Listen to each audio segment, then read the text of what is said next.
Hi, this is Andrew, and this is Keen On, the daily now.tv chat show with some of the world's leading thinkers and writers. Hello, everybody. Here's a simple question to kick off today's show. We've all heard of these franchises. What do the entertainment franchises of Star Wars and Harry Potter and the Lord of the Rings, and of course all the Marvel superhero comics, what do they all have in common? The answer, at least according to my guest today, the co-author of an intriguing new book, Revising Reality, How Sequels, Remakes, Retcons, and Rejects Explain the World, Chris Gavaler, is that they help us all together explain or make sense of reality. Chris Gavaler is joining us from Lexington, Virginia, where he teaches. Chris, what happens if these franchises, the Star Wars and the Harry Potters and the Lord of the Rings and the Marvel superhero comics, if they weren't around, how did we think about reality before they existed?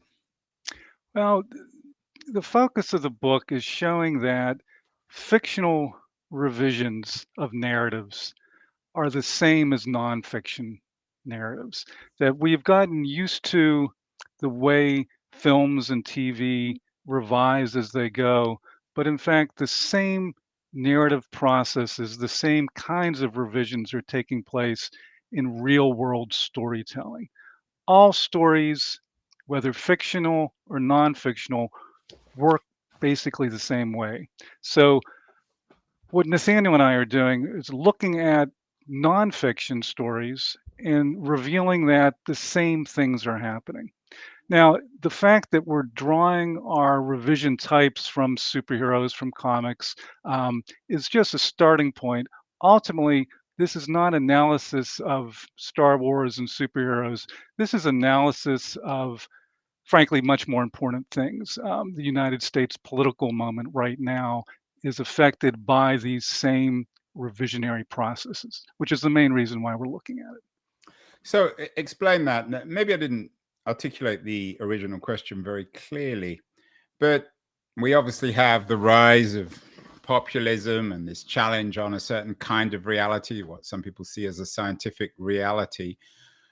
Was there ever a moment before the narrative reality that you're writing about that was different, that we thought about the world differently? Excellent question. I don't know the answer. We live in the current moment. I was born in 1966, so all I know is the cultural context of my own time period. If people thought differently in past decades and centuries, that's not available to me. However, I think the same processes have been going on this entire time. I don't think there's been any kind of change in how stories are revised. I think we simply have, at this current moment, an opportunity to recognize what those kinds of revisions are. So we're at a useful moment because these franchises, Star Wars and superheroes, etc., we can now apply concepts that grew out of them and apply them to the real world and understand the real world better as a result. So superheroes and Star Wars are helpful because they're giving us a new lens. It's the old question, Chris, the chicken and egg Mhm. question. What came first, this version of reality which created these franchises, or the franchises themselves? How did they come about? Are they purely commercial? Did they come out of the recognition of large media companies that they could make fortunes from releasing and re-releasing and revising and adding sequels and pre-sequels? Or are they themselves creating the reality that you're describing in the book? I think what's happened in the 20th century and now 21st century is with the franchises, we're getting a layering of stories. Now, there's certainly examples of multi-volume stories told before, multiple sequels. But I think with the what we're currently seeing is a much deeper layering. So we're having corporations wanting to make as much money as they possibly can from some kind of internet and some kind of property. And so to do that, they need to keep revisiting it, revisiting it, revisiting it, revealing past facts, which is to say, inventing past facts so they can explore them in more detail. Now, this, as a result, these pop cultural franchises are now more like real world histories. You walk into choose a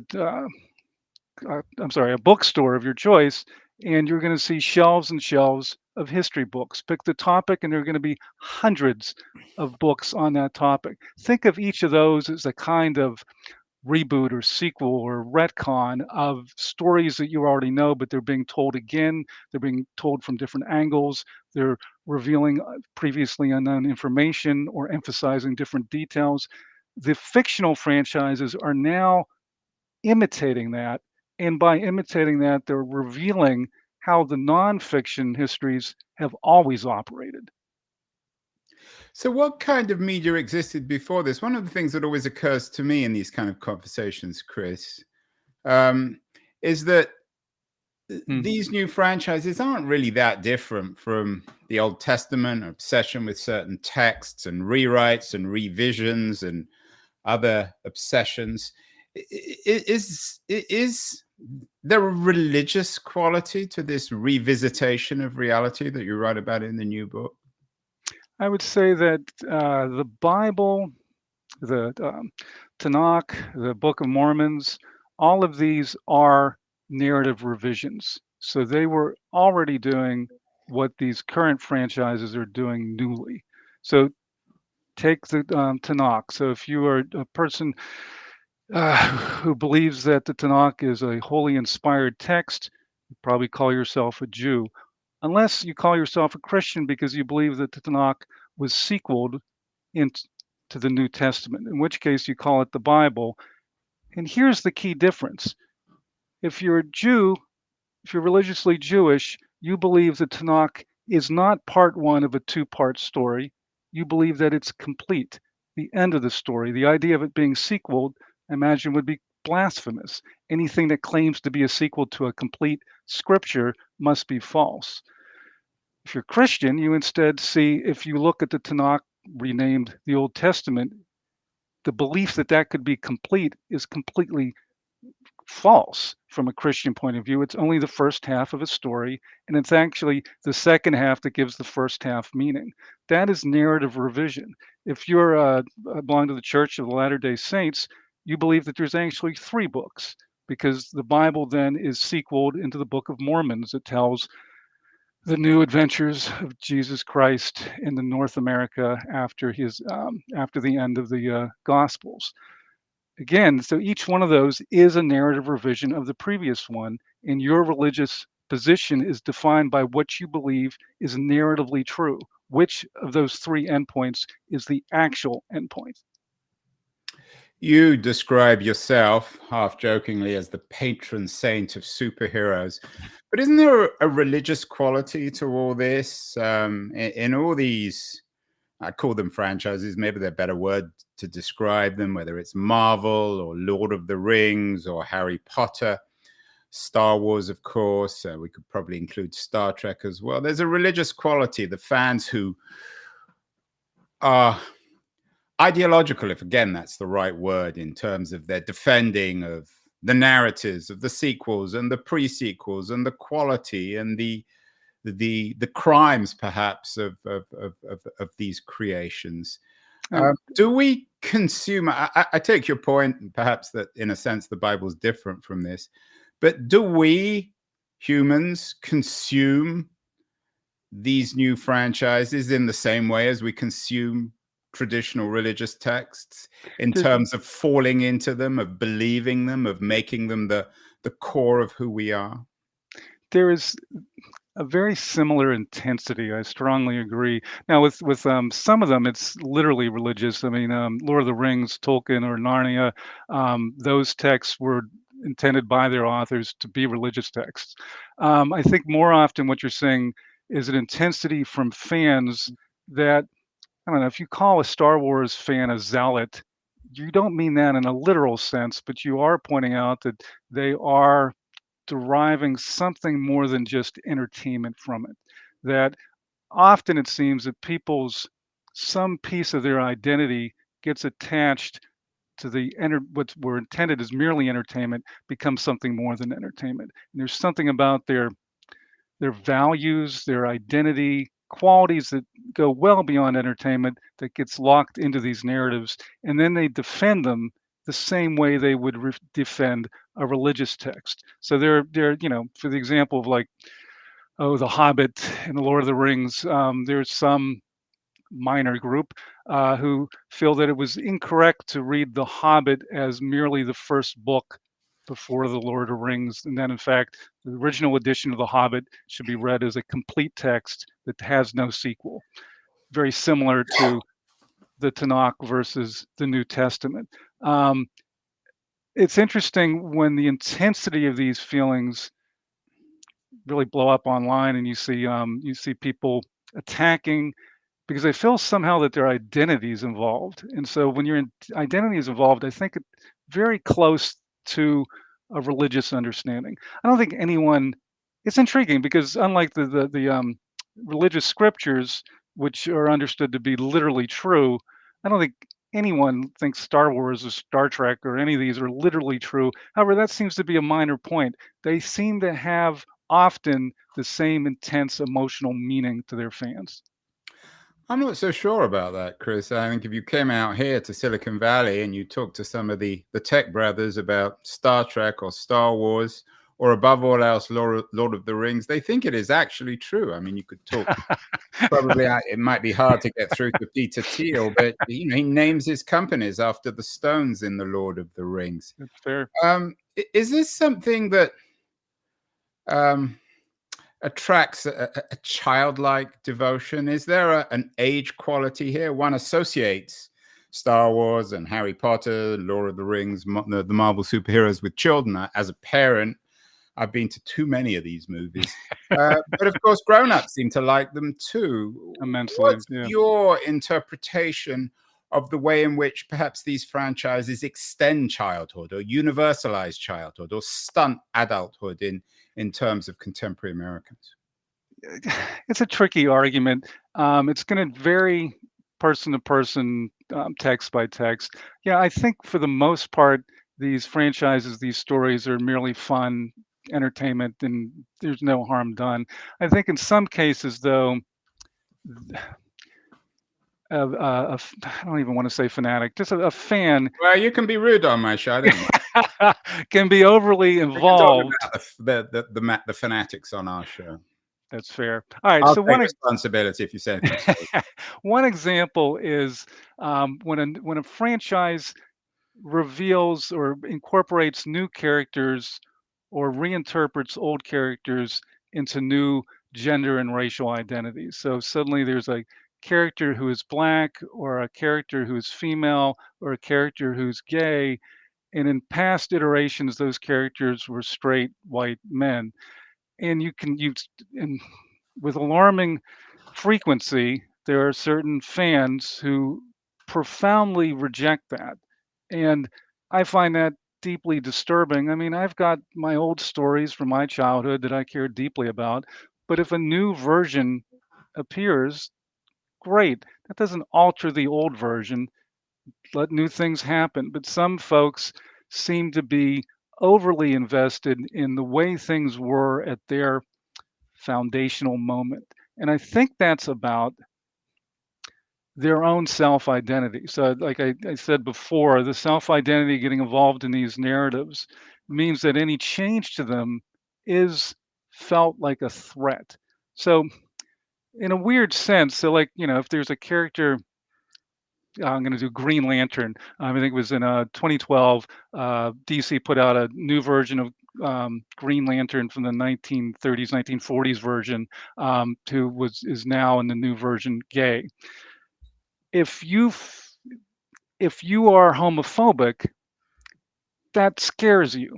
because it says that if you can reboot a character who was previously straight into someone who's now gay, that implies that that shift can happen for anyone, so that there is some possible you out there who might be gay. And if you're not comfortable with that fact, you're going to protest very loudly, I believe. And that's deeply unfortunate.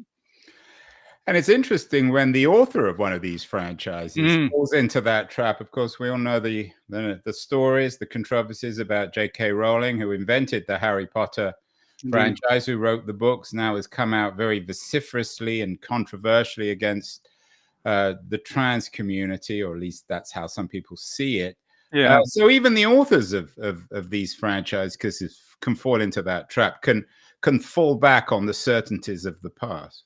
Now, one nice thing about the Harry Potter example is that the fans, by writing fan fiction, which they can't publish or make money on, but there's a massive Harry Potter fan fiction world online.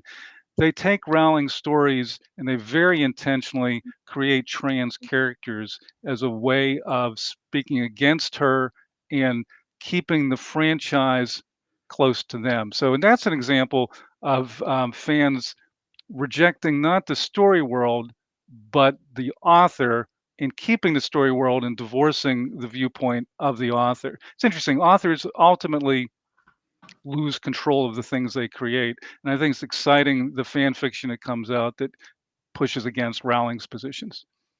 And of course, that's particularly the case in the digital age. We talk about some of these large media companies, the Disneys of the world, or the Marvel Comics, who own these franchises. But in the digital age, power has shifted, hasn't it? And so the reality you talk about, this revisitation of reality, isn't just a top-down process.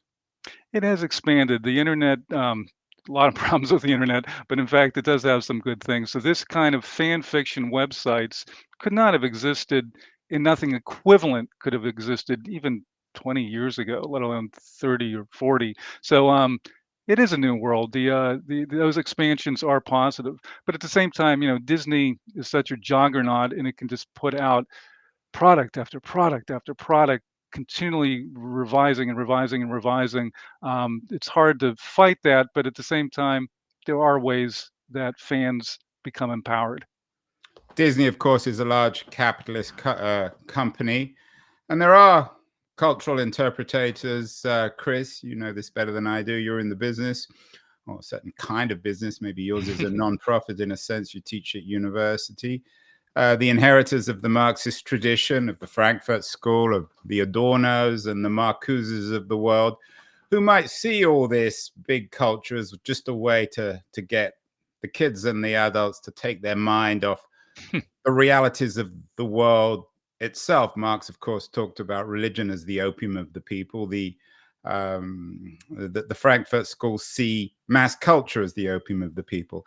Is there any truth in that, Chris? Is this consciously or otherwise a way to get people to forget about their real lives and focus on what to some of us seems like absurd fiction? I would say I would be surprised if that's anyone's intent. I don't think anyone at Disney is thinking about anything other than making the most money they possibly can.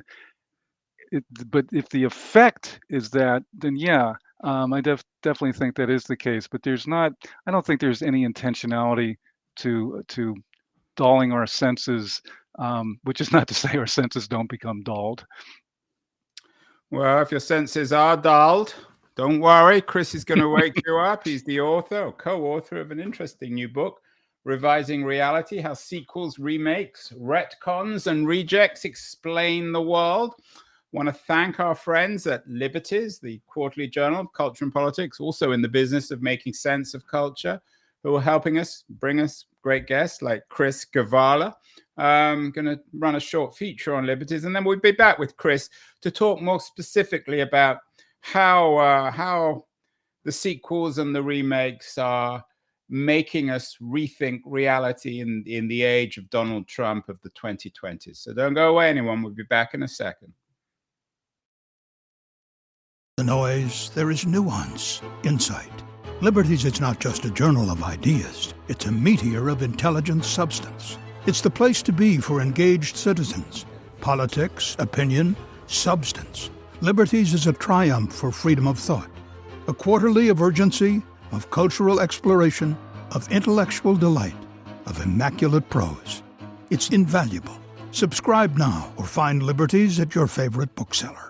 And you can subscribe to Liberties at libertiesjournal.com. We're speaking with Chris Gavaler, the co-author of Revising Reality, How Sequels, Remakes, Retcons, and Rejects Explain the World. In the introduction, Chris, you noted that this book that you wrote with Nat Goldberg is an attempt to make sense of our current realities, particularly our political realities in the 2020s. There's, of course, you know this better than I do, a raging debate about the reinvention of reality, the challenge to scientific truths. How does your narrative, your argument in this book explain the rise of what many of us see as fantasists like Donald Trump?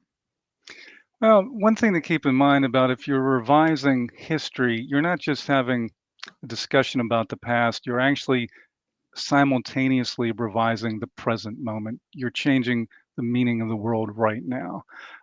Donald Trump is a particularly useful and horrifying example of that, in my opinion. He's encapsulating a phenomenon that's been going on for at least decades, if not centuries, too, at least. Um, the revising of the meaning of the United States, particularly its founding documents and the authors of those founding documents. This is an example of retconning, which is a term that comes from superhero comics, which makes it sound silly, and that's fair. It means retroactive continuity, where it looks like something happened, where the past impression is changed because you receive new information and therefore reinterpret the old interpretation away. It vanishes because you've learned something new. There's a revelation. It's not just adding information. It's revealing that the past that you thought existed never existed at all. So what's happening right now with many Donald Trump followers is that process of retconning the Declaration of Independence and the Constitution, turning them into, and I mean this in a literal sense, religious scripture. So when Thomas Jefferson wrote the Declaration of Independence, when the Constitution was written years afterwards, it was understood by everyone in the room writing those documents and everyone in the United States who knew about them as these are simply human beings writing words, and that's it. They were important, extremely important political documents. But at some point, there's been a slow retconning in which they are instead understood to be written by God through prophets. Thomas Jefferson somehow has become a prophet. Now, Jefferson, at the time, when he ran for president in 1800, his opponents called him a howling atheist. They said if that infidel gets into the White House, it'll be the end of Christianity in the United States. That person somehow has become a divine prophet with God working through him, and so we see this happening increasingly. I think it's been happening definitely for decades, but it seems to be particularly on the rise. The most recent example, and this actually came out after we submitted our book for publication, it was in late March. Donald Trump endorsed what's called the God Bless America Bible. Now, the Bible includes the King James Version of the Old and New Testaments. It also includes the Declaration of Independence and the Constitution. Now, that is a change of religion. So the same way that the Tanakh became the Old Testament when combined with the New Testament to create the Bible, and then the Book of Mormon joins the Bible to create the Church of the Latter-day Saints, we have in the United States right now a new religion. And I'm not sure how new it is. I think it goes back decades. Again, might go back to the mid 1800s. This building concept that the United States is actually divine. The quote unquote founding fathers are prophets, and that we are living at this moment in a time period that's like biblical time period, where someone like Donald Trump is appointed by God to achieve a religious aim. That is a strange moment to be living in, and that's what, and it's the concept of retconning makes that explicit. Is it so strange, Chris? Could one argue that actually the reverse is true, that that's the normal, for better or worse, nature of history, your retconning, and that we've always had these religious beliefs, as we talked about a little bit at the beginning about the relationship between these franchises and the Bible, that America was founded in deep religious belief in the return to the promise of God on earth and all the rest of it, and that this is what humans want. And it actually even can be seen in some of these superhero narratives that you write about when you think of Indeed. Batman and that nostalgia for an idyllic moment before the violence of Gotham. Isn't it just what humans want, need, desire, and it's more normal than the alternative that you're presenting? Well, I don't think we're actually disagreeing. The term retcon is newly available, and so we can recognize this process more clearly with a term and a definition for it. I think previously, what's been happening is that there have been revisions to how we understand history, but we haven't been fully able to understand what those revisions are. So I agree with you. This isn't new, but it is newly named and newly identifiable. So what's happening now, by calling it a retcon, I can say what happened is there was a previous understanding of Thomas Jefferson. He was a interesting political leader, president, writer. You could say a variety of things about him, but he was not a prophet. He was not a divine individual.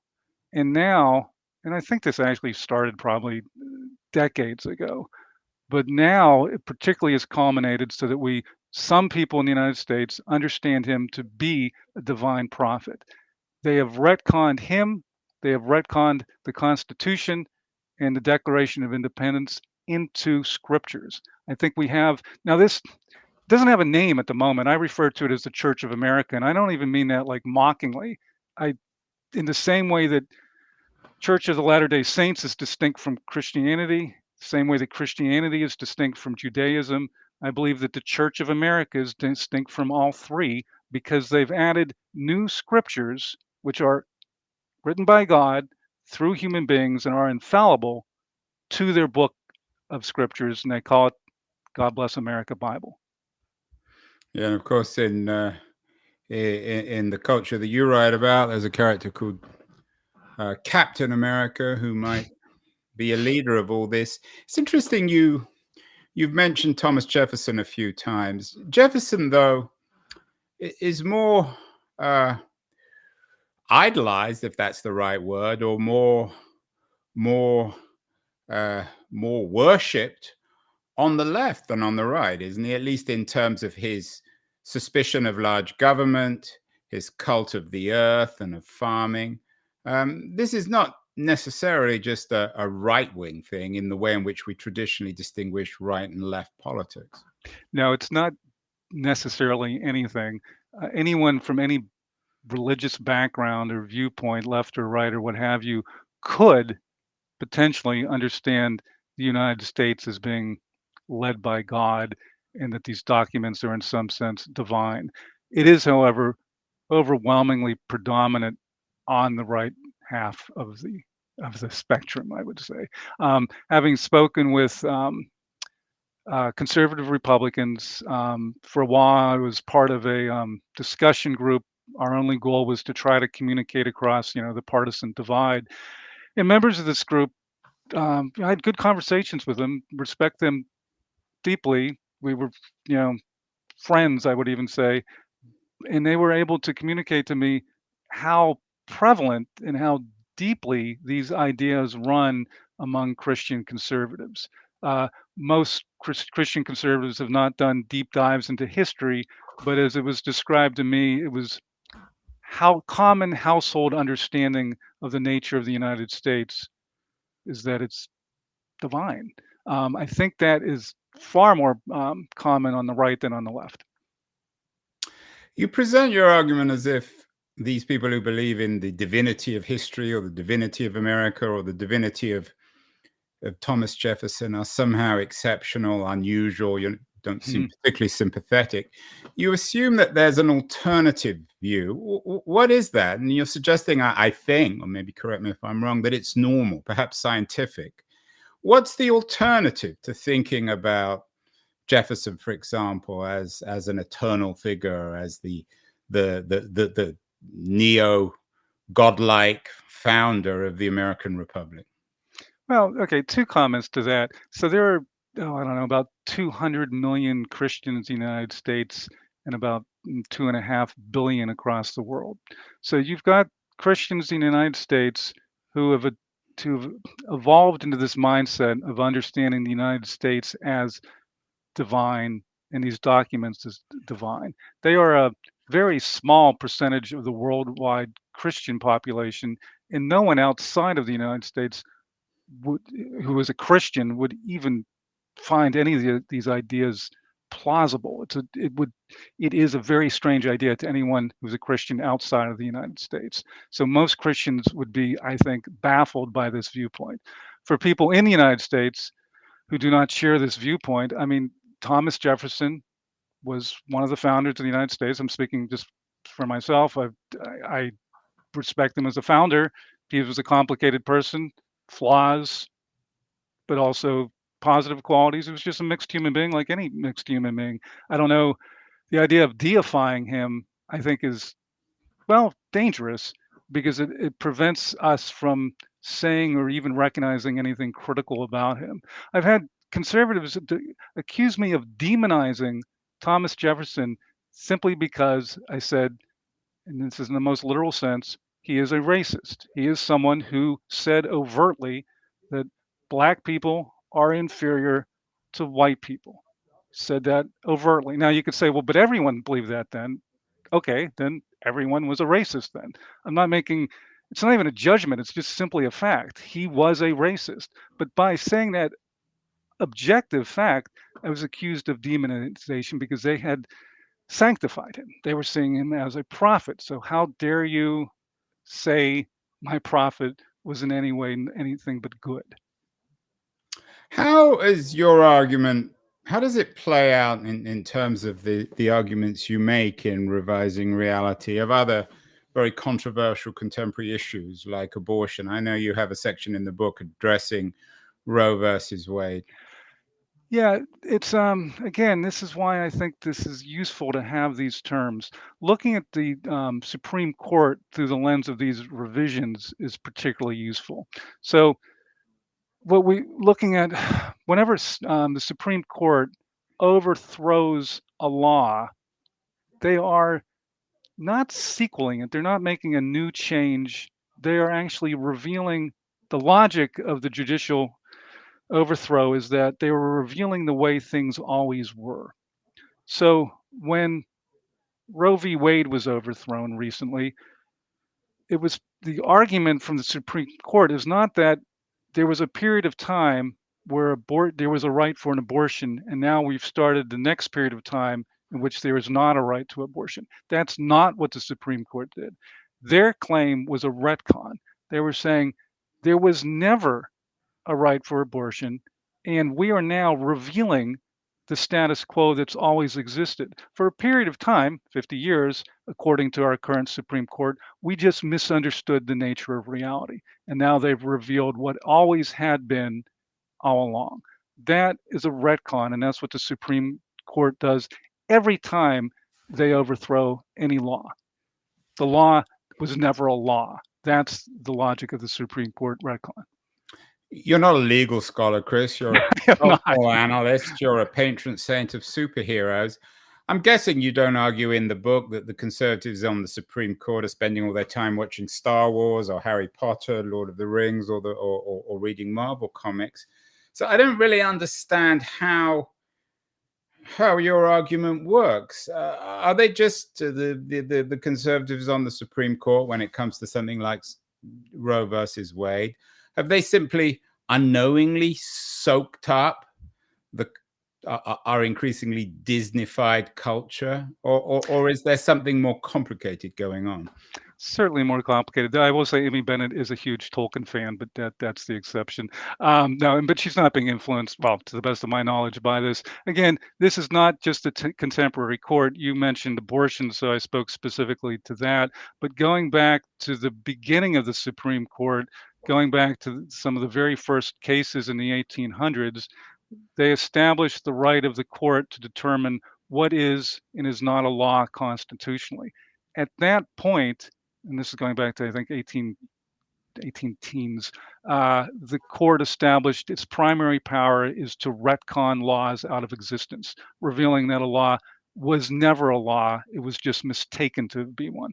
So the word retcon is new, but it has actually entered legal vernacular. So as we look in our chapter, we find a half dozen cases of law articles in which the term retcon comes up. We find about a half dozen examples of judicial rulings in which the word retcon is used. So retcon actually has entered the legal system as a term, but more significantly, the concept of retconning has been there since the beginning. The founders of the Republic, men like Jefferson, we've already talked about, believed in the idea of a separation between church and state. But your argument seems to be suggesting that everything is church. What is the state? I'm not sure if I'm arguing that. I would argue that some people have retconned the church into the state. So if you are a believer, if you believe that the Constitution is scripture, then you've retconned it and you've eliminated any division between church and state. If you do not believe that the Constitution was inspired by God, written by God, and through a human hand, then you believe in a completely different reality. This is what's most difficult about our current contemporary political problems. Many people who follow Trump believe that they're living in a world in which God is directly intervening, using Trump as his emissary to continue the process, the divine process that is the United States. Other folks believe that no, this is not a religious situation. This is purely political, social world, and we're having elections and trying to just continue the job of democracy. These two worlds co-locate. So when we talk about Trump or we talk about the Constitution, even though we're talking about the same set of words, they are a different set of words if you believe they were written by God than if you believe that they were written by human beings. We are so fundamentally disagreeing, we're not really even communicating to each other anymore. The people who write these franchises, make them, the people at Disney or Marvel, I'm guessing they probably agree with you about most of them. Most of them aren't great fans of Donald Trump or conservative religious people in America. I'm still not entirely clear what is causing what, but what are you arguing in the book? Are you suggesting that our sequel, remake, retcon culture should be transformed by our cultural powers from above? Are you suggesting people stop reading these things? Well, what's not the a bit. core argument in the book? Our point is that looking at fictional narrative, learning the tools of fictional narrative gives you a lens, a machine, a way of understanding nonfiction. We're not actually making an argument for things need to be different.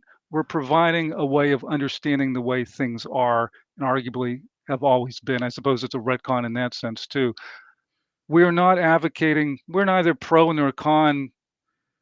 Actually, Nathaniel's a huge Tolkien fan and Star Wars fan, and I love superheroes. So we quite enjoy contemporary franchises.